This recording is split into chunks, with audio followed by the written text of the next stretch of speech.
우리 옆에 분들하고 인사하겠습니다.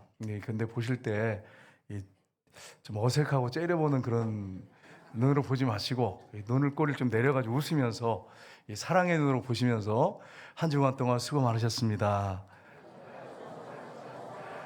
주님의 이름으로 사랑하고 축복합니다. 아멘. 여러분 남극에 가면 영하 30도까지 떨어지는데 그 30도는 아주 그 남극에서 볼 때는 더운 날씨입니다. 몇 도까지 내려가냐면 88도까지 내려간대. 여러분 88도. 나도 깜짝 놀랐어요. 88도까지 내려가요.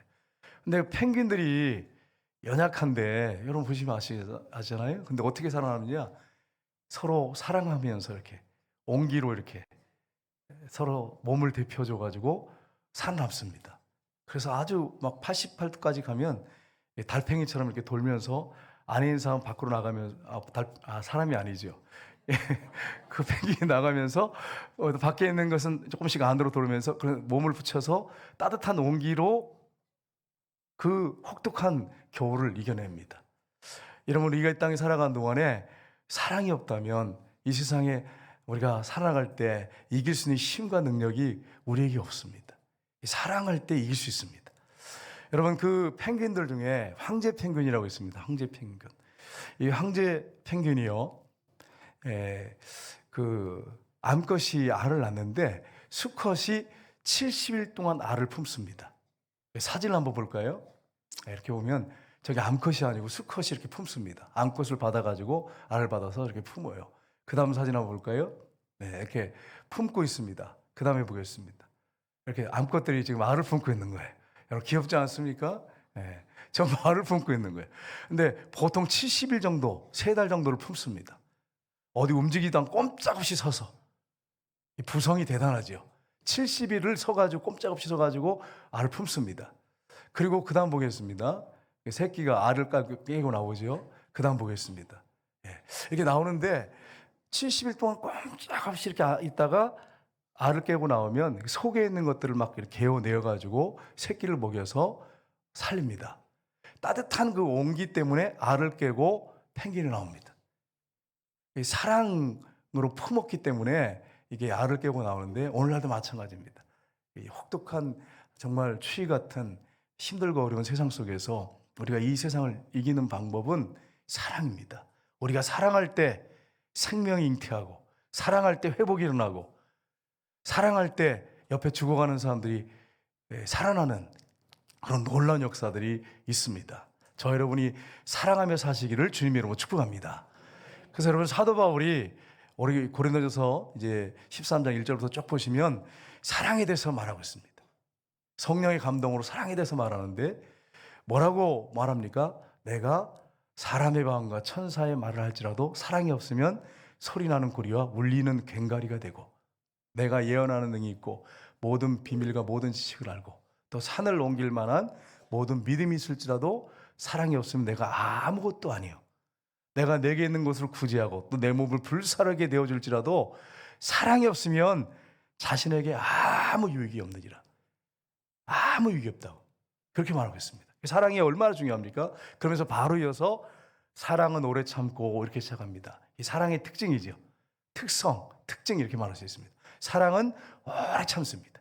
그래서 우리가 2주 전에 사랑의 특성에 대해서 말할 때 오래 참음에 대해서 우리가 살펴봤습니다. 오늘은 계속 이어서 이 사랑의 특성을 살펴볼 텐데 첫 번째는 사랑은 온유합니다. 근데 여러분 온유가 아닌 게 있습니다. 우리가 잘못 생각하는 게 뭐냐면 태어날 때부터 좀 마음이 약하고 소심하고 내성적이고 태어날 때부터 조금 이렇게 뭐랄까 좀 이렇게 다른 사람한테 해를 가지 않고 좀 부드럽고 이게 온유가 아니에요. 온유는 뭐냐면 강한데 훈련을 받아서 이렇게 부드러워진 것을 온유라고 합니다.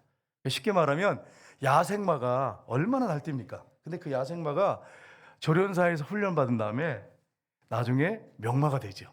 누가 타도 뛰지 않습니다. 잘 뒤에 태우고 갑니다. 그렇게 부드러워진 거 이걸 온유라고 말합니다. 그러니까 훈련되어져 가지고 부드러워지고 사람들한테 이렇게 잘 하는 거, 섬기는 거 이게 온유입니다. 그래서 오늘 본문에 보면 4절에 이렇게 되어 있습니다. 같이 읽겠습니다. 사랑은 오래 참고 사랑은 온유하며 시기하지 아니하며. 아멘. 여기서 사랑은 온유하며 그랬는데 이 온유가 원어상으로 이렇게 들어가서 보면 그 의미가 뭐냐면 친절하다는 뜻이에요. 사랑은 친절하며. 그러면 여러분 한번 가만히 생각해 보시죠. 나는 내 남편에게 친절한 사람인가? 내 아내에게 친절한 사람인가? 여러분 가까이 있을수록 가까운 사람일수록 더 예의 바르게 하고 친절하게 하셔야 돼요. 아, 목사님 그렇게 하면 닭살 돋잖아요. 이렇게 말할 수 있지만 사실 가까운 사람일수록 더 소중하게 생각하고 친절하게 해야 돼요. 근데 말을 막 함부로 하고 막 남편이 아내한테 아내가 남편한테 함부로 말을 하고 막 소리 지르고 막 하이톤으로 막 올라가고 이렇게 하면 가정이 다 무너져요. 그리고 상처밖에 남는 게 없어. 그래서 식당에 가면 대화할 게 없어. 그냥 밥만 먹지. 커피숍에 가도 그냥 얼굴 마주치기도 싫어. 이렇게 돼버리는 거예요, 여러분. 그냥 이 감정원에 그냥 계속 마이너스에서 앵꼬가 돼가지고 그 상대방이 싫어, 그냥. 그러니까 그냥 밥만 먹고 죄송합니다. 원래 성격상 그런 사람이 혹 있을 수 있어요. 말을 안 하는 사람이 있는데 감정이 막 상해놓으면 말하기도 싫어, 그 사람. 뭐 할 얘기가 뭐가 있겠어요? 뭐 얘기를 하면 그냥 투명스럽게 탁 쏴붙이는데 무슨 할 얘기가 있겠어요? 사랑은 친절합니다. 훈련돼서 친절하게 나는 것입니다. 여러분 남편한테 아내한테 친절하시기를 주님으로 축복합니다. 이게 사랑이에요. 이게 사랑이에요. 근데 오늘날 보면 크리스찬 가정들도 보면 부부간에 친절하지가 않은 가정이 있어요. 우리 중에는 여러분 한 분도 없는 줄 믿습니다. 눈빛들이 좀 이상하긴 한데 믿겠습니다. 여러분 친절하셔야 돼. 여러분 오늘부터 정말 주님의 사랑이 여러분 안에서 넘쳐나서 배우자에게 또 가까운 가족 식구들한테 친절하고 예의 바르게 그렇게 대하기를 주님으로 축복합니다. 이게 쉬운 일이 아니에요. 근데 사랑의 마음을 가졌다면 그렇게 하라는 거예요. 사랑은 친절합니다. 에베소서 4장 32절 한번 보겠습니다. 에베소서 4장 32절 같이 읽겠습니다. 서로 친절하게 하며 불쌍히 여기며 서로 용서하기를 하나님이 그리스도 안에서 너희를 용서하신 같이 하라. 아멘. 이게 온유예요. 여러분 서로 친절하게 하며 아내한테 친절하세요. 남편한테 친절하세요.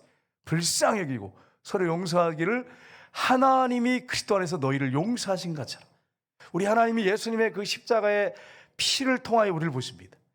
그래서 우리를 사랑하시는 거예요. 하나님이 거룩하시고 의로우신데 그 십자가를 통해서 그 피를 통해서 우리를 보기 때문에 우리를 사랑하시고 용서하시고 불쌍히 여기시는 것입니다. 이것처럼 우리도 그렇게 사랑하라는 거예요. 그렇게 친절하게 대하라는 것입니다. 불쌍히 여기라는 것입니다. 여러분 아내나 남편을 한번 생각해 보세요. 여러분 아내가 여러분 만나서 고생하는 거 여러분 아십니까? 결혼해가지고 애를 낳으면 몸매 다 망가져요. 아가씨일 때는 날씬했어요. 근데 아기를 한둘 낳으면 몸매가 다 망가져. 근데 직장에 가면 아가씨들은 다 날씬해. 여러분 희생하고 헌신해가지고 몸매가 다 망가진 거잖아요. 또 나 같은 사람 만나서 고생하면 지금 살았잖아요. 그 아내를 불쌍히 여기고 아내를 소중하게 여기고 그렇게 해야지. 아내도 마찬가지예요. 나 같은 사람 만나서 훌륭하게 될 텐데 우리 남편이 내가 부족해서 그렇다 이런 마음을 가지고 불쌍히 여길 마음을 가지고 남편을 대한다면 존경한다면 얼마나 그 가정 하나님 기뻐하시겠습니까? 이렇게 여러분 대하시기를 주님으로 축복합니다. 사랑은 친절한 것입니다. 우리 예수님은 어떤 분이십니까? 아주 친절하십니다. 온유하신 분이세요. 그래서 마태복음에 보시면 11장 29절 한번 보겠습니다. 같이 읽겠습니다. 나는 마음이 온유하고 겸손하니. 아멘. 그분이 어떻게 하셨습니까? 같이 읽겠습니다. 욕을 당하시되 맞대 욕하지 아니하시고 고난을 당하시되 위협하지 아니하시고 오직 공의로 심판하시는 하나님에게 부탁하시며 친히 나무에 달려 그 몸으로 우리의 죄를 담당하셨으니 이는 우리로 죄에 대하여 죽고 의에 대하여 살게 하려 하십니다. 그가 채찍에 맞음으로 너희는 나음을 얻었나니. 아멘. 여러분 우리 예수님은 욕을 당하시되 맞대 욕하지 않았어요. 고난당하시는데 막 위협하고 같이 과격한 말을 하고 이러시지 않으셨어요. 마치 도수장에 끌려간 어린 양처럼 잠잠히 그리고 자신을 십자가에 못 박는 사람들을 향해서 아버지여 저들의 죄를 사해 주십시오. 저들이 하는 일을 알지 못하니이다. 그렇게 기도하셨어요. 우리 예수 믿는 사람도 그렇게 해야 되잖아요. 이 교육관 건축할 때 한 분이 동네 분이 누구라고 말하지 않겠습니다. 여러분 또 혹시 알면 또 안 되니까. 너무 힘들겠어요. 저를 보면 눈을 막 이 도끼 눈을 뜨고 눈에서 내재가 막 나와. 얼마나 그냥 무섭게 싸납게 하는지. 전화해가지고도 막 싸납게 막 목사님이 막 이러면서 얼마나 그래도 님이라고 붙여서 감사해요. 네. 목사 새끼야 이러면 너 어떡하겠어. 목사님이 막 이러면서 목사님이 그럴 수가 있냐고 뭐 성정교회가 막 이러면서 막 얼마나 하지. 그런데 저도 막 화가 나고 어떨 땐 기도가 안 되고 막 그래요. 그래도 엎드려 기도하면 주님이 사랑의 마음을 부어줘가지고 막 기도하다 보면 그 가정을 위해서 기도하게 되고 불쌍히 여기는 마음이 생기고 그렇게 하는데 그분이 그렇게 표독스럽게 해도 그분이 뭘 이렇게 달라고 하면 제가 막 도와주세요 막 더 갖다 주고 어제는 또 찾아오셨어요. 제가 막 잘 해주니까 오셔서 또 선물까지 주면서 딱 하니까 나는 음료수 안 가져왔는데 죄송해요 하면서 눈빛이 바뀌었어요. 이렇게 내려가셔가지고 목사님 죄송해요 이러시면서 가시더라고요. 여러분 우리가 막 날 힘들게 하고 그런 사람들 똑같이 하면 안 돼요. 예수 믿는 사람들은 친절하게 하고 불쌍히 여기고 그럼 그 사람이 바뀌는데 나는 바뀌지 않으면서 그 상대방만 바뀌기 원한다면 어떻게 바뀌겠어요? 여러분 이 사실을 기억하고 남 바뀌기 원하지 말고 여러분 자신부터 바뀌시기를 주님으로 축복합니다. 옆에 분들하고 인사 한번 하겠습니다. 나부터 바뀝시다. 누구부터 바뀌라고요? 나부터 바뀌세요. 남들 바뀌려고 하지 말고 나부터 바뀌시면 돼. 주님 앞에서 하는 사람이잖아요. 남을 왜 안 바뀌냐고 너 당신이 왜 그렇게 사냐고 그렇게 하지 말고 나부터 바뀌면 돼. 나부터 바뀌면 돼. 그래서 온유하게 친절하게 대하고 나부터 바뀌면 상대방 바뀌는데 내가 표독스럽게 하고 막 함부로 하면서 상대방 바뀌기로 한다면 그건 잘못된 거죠. 여러분 우리가 그렇게 살아야 돼. 예수님이 우리한테 그렇게 하셨잖아요. 굉장히 젠틀하신 분이에요. 예수님은 아주 예의 바르고 친절하신 분이십니다. 사람들 한 사람을 대할 때 소중하게 대하시고 그렇게 하셨어요. 여러분 한 공연장에서 있었던 일입니다. 이 공연장에 규칙이 이렇게 딱 붙어 있는데 공연장에 들어오는 사람들은 모자를 다 벗으라고 일본어로 써 있었어요. 그런데 젊은 사람들이 말을 듣나요? 요즘에 모자를 쓰고 막 들어온 거예요. 공연장에. 그러니까 이제 이 공연 관계자들이 모였고 회의를 하는 거예요. 이거 어떻게 하면 좋겠냐고. 우리 규칙이 모자를 벗는 건데 여러분 다 모자를 벗으십시오. 우리 규칙 1번에 모자 벗는 겁니다. 이렇게 하면 기분 나쁘잖아요. 온 사람들 얼마나 기분 나쁘겠어요. 그래가지고 회의가 벌어졌는데 이만하고 저만하고 하다 어떤 분이 내가 이렇게 하겠습니다. 그래가지고 합의를 봤어요. 그분이 이제 딱 나왔습니다. 나가지고 이제 공연 시작하기 전에 뭐라고 얘기했냐면 신사숙녀 여러분 먼저 반가운 소식을 전해드릴 수 있게 돼서 무한한 영광으로 생각합니다. 저희 공연장에서는 오늘에 한해서 70세 이상의 남자에게 모자 쓰는 것을 허락하기로 결정했습니다. 70세 이상 되신 분, 그래 오늘도 70세 이상 되신 분 모자 쓰는 거 허용할게요. 이랬더니 젊은 사람들이 이거 굉장히 이렇게 좋은 말인데 70세 이상 되신 분들만 이렇게 허용하겠다고 하니까 젊은 사람들이 모자를 다 얼른 벗더라는 것입니다. 여러분 보세요. 이렇게 모자를 다 벗으십시오. 우리 규칙이 공연장 1번이 모자 벗는 겁니다. 그 예의 없게 모자를 쓰고 계십니까? 이러면 얼마나 기분 나쁘겠어요. 얼마나 지롭습니까? 여러분 정말 온유라고 하는 것은 친절한 거예요. 상대방에게 친절하게 하는 것이 온유입니다. 여러분 될 수 있으면 부부간에도 될 수 있으면 여러분이 존댓말하는 게 좋습니다. 반말하면요 막 나와요. 막 나와. 싸움이 벌어지면. 존댓말하면 이게 습관이 되면 함부로 말을 못하잖아요. 이게 참 필요한 것입니다. 그래서 내가 좀 막말하고 좀 심하게 말하는 사람 같으면 스스로 절제하시고 존댓말 훈련하십시오. 그래야 여러분 가정이 화목하게 되고 하나님 기뻐하는 가정이 됩니다. 두 번째는 사랑은 시기하지 않습니다. 이 시기란 말은 언어상에 보니까 어떻게 되냐면은 시샘하지 않는다, 질투하지 않는다 이렇게 되어 있습니다. 끌어오르는 막 속에서 끌어오르는 것을 잊지만 시샘하지 않고 질투하지 않는 것입니다. 어떤 사람이 돈을 많이 벌었다 그러고 성공했다 그러고 칭찬하고 막 옆에서 같이 이렇게 하면 또 상 받고 막 그러면 여러분 어떠세요? 땅을 샀다 그러고 집을 샀다 그러는데 50평 아파트 샀다 그러고 막 자랑하고 그러면 여러분 기분 좋으시죠? 여러분 친구가 주변 사람들이 나 50평 아파트 이번에 샀다고, 그리고 이번에 차를 바꿨는데 벤츠로 바꿨다고 막 이렇게 하면 여러분 기분이 막 올라가시죠. 너무 잘했어요 막 이러십니까? 분위기가 좀 싸한데 여러분 다 느끼셨기 때문에 그래요. 느낌 아시잖아요, 그죠? 그럼 여러분 어떠세요? 뭐 마음이 막 상하는 거야. 저도 목사지만 난 남들이 잘 되는 거 좋아해요. 막 환영하고 기뻐하는데 제가 어느 날 이렇게 있는데 막 친구가 잘 됐다고 막 얘기하는데 갑자기 내 마음이 막 이상한 거예요. 사촌이 땅을 사면 왜 여러분 배가 아프죠? 예? 뭐 배가 아플 이유가 뭐가 있어? 그래서 사람이 땅을 샀는데. 인간의 안에 마음에 이 시기 질투하는 마음이 있어요. 나도 어쩔 수 없는 인간이구나. 죄성을 갖고 있구나. 그래서 축복기도를 막 하다 보면 마음이 바뀌죠. 여러분 시기하지 않아요, 사랑은. 잠언서 16장 30절 보겠습니다. 같이 읽겠습니다. 평온한 마음은 육신의 생명이나 시기는 뼈를 썩게 하느니라. 아멘. 혹시라도 여러분이 미워하는 친구가 있는데, 원수 같은 사람이 있는데 그 사람이 막 잘 돼. 그리고 막 이 시기 때문에 이게 가슴에 계속 품고 있으면 뼈를 썩게 한다 그래. 여러분의 건강을 위해서도 시기하시면 안 돼. 사랑은 시기하지 않습니다. 야고보서 3장 14절 15절 보겠습니다. 같이 읽겠습니다. 그러나 너희 마음속에 독한 시기와 다툼이 있으면 자랑하지 말라. 진리를 거슬려 거짓말하지 말라. 이는 죄는 위로부터 내려온 것이 아니요 땅에 있는 것이요 정욕의 것이요 마귀의 것이니. 아멘. 여러분 시기하고 이렇게 다투고 이런 것들은 땅의 것이라는 거예요. 사탄으로부터, 마귀로부터 주어지는 거라는 거예요. 그래서 여러분 이 사탄에 의해서 내가 시기 질투하는구나, 이걸 여러분 아셔야 돼. 우리 권사님 한 분이 이런 얘기를 하시더라고요. 성경 공부를 하는데, 권사님 나이가 있으시잖아요. 남편이 살아계실 때 하신 얘기예요. 젊은 사람을 전도했어요. 한 10살 정도 어린 남자를 전도해가지고 옆에 놓으면, 여러분 어떻게 해요? 전도했으면 옆에 앉아서 성경책도 찾아주고 막 설명도 해주고 그래야 되잖아요. 근데 남편 집사님이 집에 와가지고 그러더라는 거예요. 왜 이렇게 옆에서 알랑거리냐고. 그러면서 막 그래서 나는 여자만 시기 질투가 심한 줄 알았어요. 근데 이 남자들도 만만치가 않더라고 보니까. 그래가지고 권사님이 10살이나 어린데 내가 전도해가지고 그러면 그렇게 섬겨야지. 그랬다 하시더라고 권사님이 성경 공부하시면서. 여러분 그렇습니다. 참 희한하죠. 이 안에 이 시기심, 이게 우리 안에 여러분도 마찬가지예요. 시기심이 여러분과 저 안에 있어요.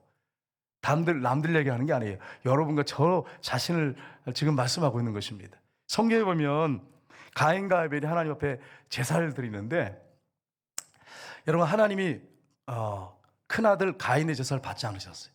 아벨의 제사를 받았어요. 그랬더니요, 형이 동생이 제사를 하면 기뻐 받았으면 기뻐해야 되잖아요. 근데 어떻게 합니까? 성경에 보시면 창세기 4장 4절 6절 보겠습니다. 같이 읽겠습니다. 아벨은 자신도 양의 첫 새끼와 그 기름으로 드렸더니 여호와께서 아벨과 그의 제물을 받으셨으나 가인과 그의 제물을 받지 아니하신지라. 가인이 몹시 분하여 안색이 변하니 여호와께서 가인에게 이르시되 내가 분하함은 어찌 됨이요 안색이 변함은 어찌 됨이냐. 아멘. 동생이 잘 되면 좋잖아요. 자기가 회개하고 하나님의 바른 예배 드리면 되잖아요. 근데 시기 질투가 생겨가지고 막 안색이 막 바뀌는 거예요. 그럼 나중에 하나님 말씀하세요. 네가 죄가 네 마음에서 주장하고 있는데 넌 죄를 다스려야 된다. 근데 그 못 다스렸어요. 그래서 동생을 쳐 죽이고 흙 속에 감추는 일이 벌어졌어요. 뭐 때문입니까? 시기 질투 때문에 그래요. 시기 질투가 이렇게 벌어졌습니다. 여러분 성경에 보시면 사무엘상에 보면 어떤 일이 있었냐면은, 다윗이 그 골리앗 앞에 나가서 너는 칼과 단창으로 나오지만 나는 네가 모독하는 만군의 여호와 이름으로 내게 간다. 물맷돌을 막 돌려가지고 던졌을 때 골리앗을 떨어뜨렸습니다. 그래가지고 승리했잖아요. 그리고 이스라엘 군대가 돌아오는데 여인들이 막 탬버린을 치면서 막 찬양을 하면서 노래를 하는데 뭐라고 부르느냐. 사무엘상 18장에 보면 이렇게 합니다. 같이 읽겠습니다. 여인들이 뛰놀며 노래하여 이르되 사울을 죽인 자는 천천히요 다윗은 만만히도 한지라. 그날 후로 사울이 다윗을 주목하였더라. 아멘. 골리앗을 쓰러뜨릴 때까지는 좋아했어요. 칭찬도 막 했어요. 그런데 딱 돌아오는데 여인들이 막 춤을 추면서 사울 왕을 죽인 자는 천천히요 다윗은 그 어린 소녀였지만 골리앗을 떨어뜨렸잖아요. 만만히로다 그랬더니 시기 질투가 막 왕이 그 보좌의 왕이 세상에 그 어린 소년을 갖다 시기해가지고 주목하더라. 그럼 나중에 그 위에 다윗을 막 죽이려고 그래요. 시기가 이렇게 무서워요, 여러분. 여러분, 형제간도 시기하고, 또 주변에 사람들 보면은 말은 안 그러지만 다 시기가 이 가슴속에 있어서 누가 잘 되면 그걸 막 못 참아. 우리 안에 이런 죄성이 있어요. 근데 예수님의 사랑이 우리 안에 충만하면 어떤 일이 벌어집니까? 시기하지 않습니다. 그가 잘 되는 것을 박수치면서 이렇게 축복합니다. 저도 시기심이 많은 사람이에요. 가만히 생각해 보니까. 근데 예수님이 제 안에 계시기 때문에 제가 시기하지 않고 그를 축복할 수 있겠더라고요. 누구 때문에 그렇게 합니까? 예수님 때문에 그렇게 할 수 있습니다. 여러분, 한 분이 바닷가에 갔어요. 바닷가에 갔는데 어부들이 게를 잡아가지고 이렇게 바구니에다 막 담는 거예요. 근데 뚜껑을 안 덮는 거예요. 게들이 수북히 쌓였는데. 그러니까 이제 이분이 어부한테 얘기했어요. 아니, 게를 잡으면 뭐합니까? 뚜껑을 닫아야지. 다 도망가는데 뚜껑을 닫으셔야지. 그랬더니 어부가 하는 말이, 저거 닫을 필요도 없습니다. 왜요? 그랬더니 저 게들은 막 서로 끌어내리고 막 그래가지고 못 넘어온대. 그러면서 뭐라고 하냐면 이 광주리를 못 넘어온대. 바구니를 못 넘어온대요. 끌어내려가지고. 그래서 꼭대기 올라가면 그냥 어떤 놈이든지 그냥 결국 끌어내린대. 끌어내려가지고 그냥 놔둬도 뚜껑 덮을 필요도 없대. 여러분 보세요. 이 직장 안에서도 시기 질투가 있어가지고 이런 일들이 벌어지잖아요. 칭찬받고 이렇게 막 상관한테 그러면 막 끌어내려가지고 그냥 뒷담화하고 막 이래가지고 그냥, 이게 인간의 마음이에요, 여러분. 인간의 죄성입니다. 성경에 보세요. 성경에 보시면 요셉에게 12형제가 있었잖아요. 요셉이 11번째 아들인데 아버지가 그를 너무 사랑해서 형제 중에서 그에게 채색 옷을 입혔어요. 비싼 고가의 옷을 입혔어요. 그래서 막 명품 옷을 입힌 거예요. 막 오늘날로 하면. 그리고 사랑하니까, 요셉을 사랑하니까 형제들이 시기질투가 해가지고 아버지 몰래 멀리 형 안부 묻으러 왔거든. 도시락 가지고 왔는데 그 동생을 갖다 죽이려고 하다가 안 되니까 은 20에 미디안 장사꾼에 팔아가지고 애굽에 그냥 종으로 팔아버려요. 보세요. 시기가 막 질투가 생기니까 죽이려고 그러고 팔아넘기고. 여러분, 아이들은 그러면 질투 없을까요, 여러분? 아이들. 여러분, 우리 인간은 죄성을 갖고 있어가지고 아이들 보시면 큰 애가 있잖아요. 작은 애가 태어나면 그냥 안 두잖아. 사랑 뺏길 것 같으니까 막 올라타기도 하고 막 눈에다 막 뿌리기도 하고 꼬집어 뜯고, 엄마 없을 때 그것도. 애들도 눈치가 빠르잖아요. 엄마 없으면 막 꼬집어 뜯고 막 깨물고 막 때리고 그런대요. 이 보세요. 여러분, 어린아이라고 착하다고 생각하시면 안 돼요. 성악설이에요, 성악설.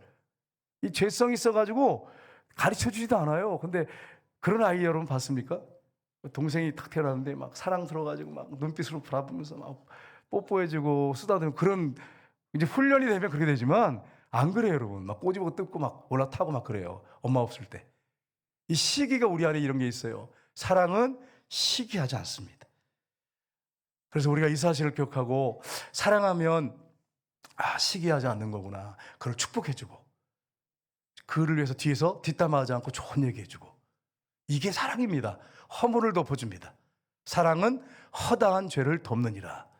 여러분, 혹시라도 이렇게 만났는데 뒷담화 잘하는 사람하고는 만나지 마세요, 여러분. 근데 아주 중요한 사람이라면 우리 뒷담화하지 맙시다. 사랑은 모든 허물을 덮어준다 그랬는데 이게 뭐 하는 짓인지 모르겠습니다. 주님이 기뻐하지 않습니다. 사랑은 허물을 덮어줍니다. 그게 진짜 사랑이에요. 시기 질투하지 않습니다. 이 사실 여러분 기억하시고, 예수님의 사랑으로 시기 질투하지 않고 다른 사람들이 허물을 덮어주고, 다른 사람들이 잘 될 때 주님의 사랑으로 박수 쳐주고 칭찬하는 역사가 여러분에게 있으시기를 주님으로 축복합니다. 세 번째, 사랑은 자랑하지 않습니다. 이 자랑이란 말은 언어상에 보니까 허풍을 떨지 않는다, 허영심, 자만심, 이것을 말합니다. 여러분, 사랑은 자기를 막 주장하고 자기를 내세우고 막 그러지 않아요. 그걸 말씀하고 있어요. 로마서에 보면 1장 28절 30절 보시면 이렇게 되어 있습니다. 같이 읽겠습니다. 또한 그들이 마음에 하나님 되기를 싫어하며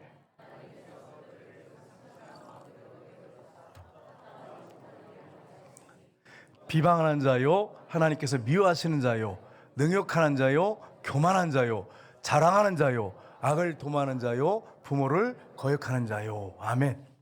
마음에 하나님을 두기 싫어하고 예수님을 두기 싫어하는 사람은 죄성이 나오는데 비방하는 거예요.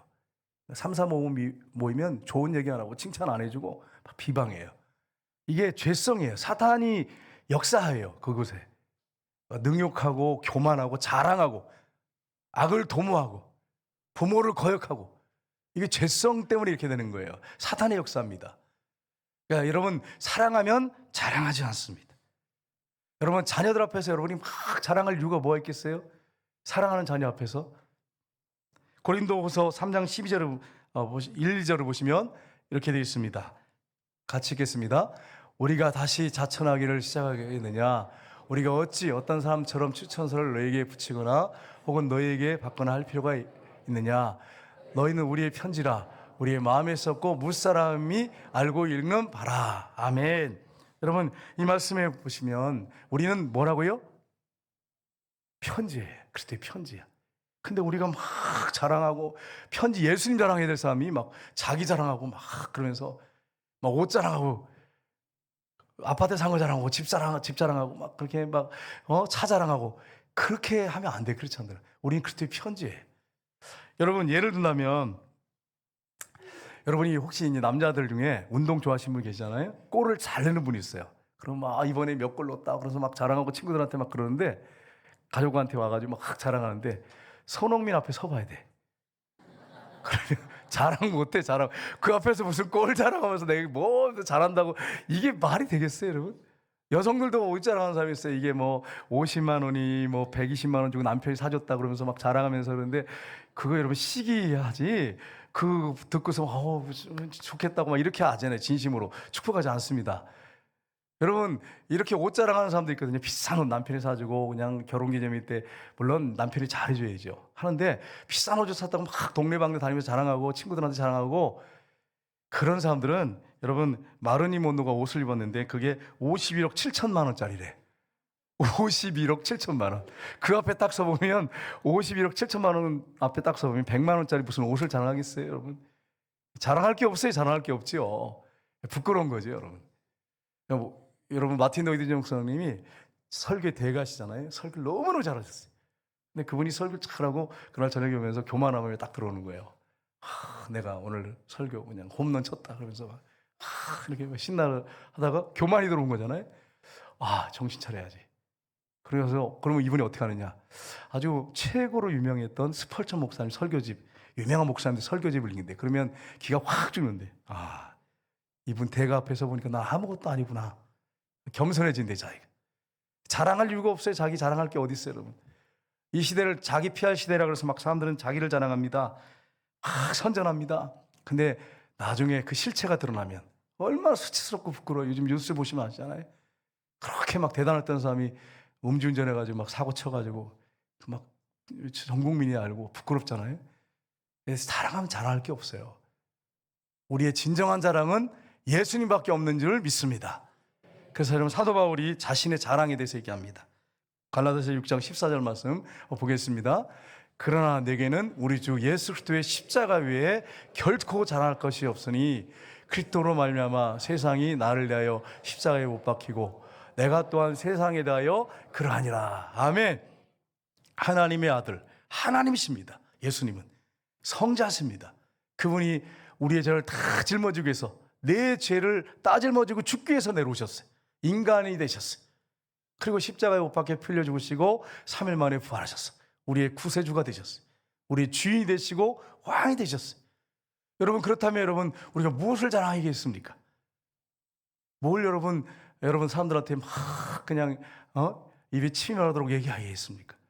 나 같은 죄인을 구원하신 그 하나님의 사랑, 나를 위해 십자가에 못 박혀 죽으신 예수님의 그 십자가의 사랑, 부활하셔서 지금도 나와 함께 하셔서 나의 주가 되시고 왕이 되신 그 주님을 자랑하는 것이 가장 고상하고 가장 최고의 자랑이라고 사도 바울은 말하고 있습니다. 우리의 자랑은 예수님이 되시기를 주님으로 축복합니다. 여러분, 예수님 자랑하셔야 돼요. 근데 많은 경우에 보면, 저도 속물 중에 하나인데 어떨 때 보면 내 자랑이 막 나오려고 그러고요. 막 그럴 때가 많아요. 근데 여러분, 내 자랑하고 뭐 아내 자랑하고 뭐 여러분 눈에 보이는 거 이런 거 자랑해서 무슨 이득이 있겠어요? 여러분, 무슨 이득이 있겠어요? 날 위해 죽으시고 부활하셔서 나의 주인이 되신, 왕이 되신 그분이 나와 동행하셔요. 그분이 영원히 나와 동행하시고 친구처럼 영원히 변치 않고 나를 사랑하십니다. 그분을 우리가 자랑해야 되지 않겠습니까? 그래서 여러분, 한 주간 동안 예수 그리스도를 자랑하는 그런 한 주간이 되시기를 주님으로 축복합니다.